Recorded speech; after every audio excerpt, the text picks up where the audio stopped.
थामथि बर' एकर्डनि दिनैनि जा तामुलपुराव मोनसे मेडिकेल कलेज गायसननायनि जा हाबाफारि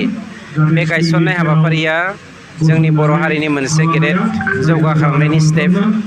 आरो बेनि गेजेरजों जों मोनसे बाथ्राखौ फोरमान होनो थांगासिनो दङ दे फैगौ 5 बोसोरनि गेजेराव जा थामथि बर' एकर्डनि गेजेरजों मोननाय गासैबो दफाफोरखौ इमप्लिमेन्टेसन खालामगोन बे इमप्लिमेन्टेसन खालामनायनि गुबै थांखियानो जागोन बर' हारिया बयनिख्रुइ जौगानाय हारिफोरनि गेजेराव मोनसे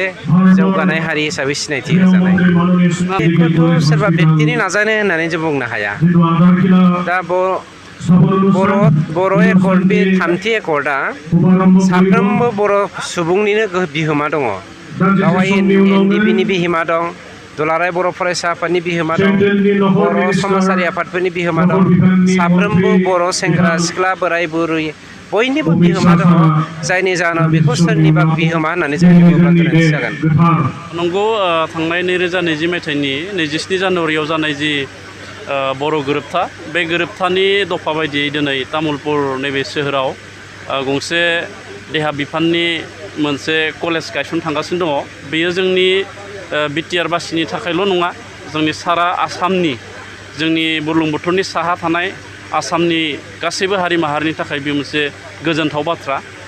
जोंहा गोबां फोथायनाय दङ आरो मिजिं दङ बे इउनिभारसिटिनि गेजेरजों गोबां डाक्टर सृष्टि जागोन आरो जोङो जायखिजाया देहायारि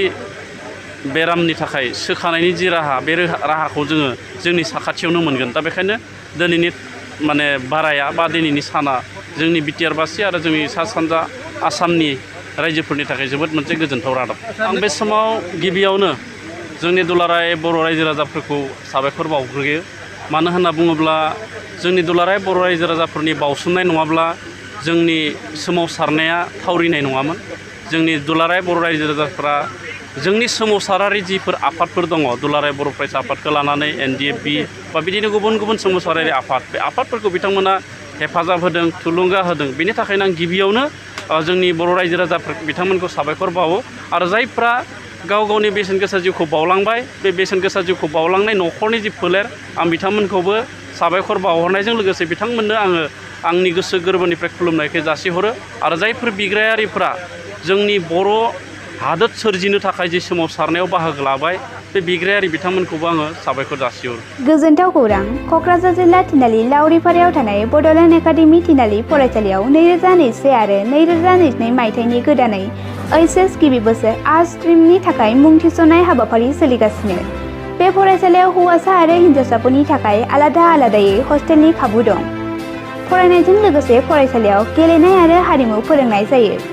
मुं थिसननाय प्रस्पेक्टास बिलाइखौ होगासिनो जायखिजाया सोंलुनि थाखाय नैबे जानबुं नम्बराव फन खालाम 9101488399 आरोबाव 9101488399 बड'लेण्ड एकाडेमि थिनालि क'क्राझार।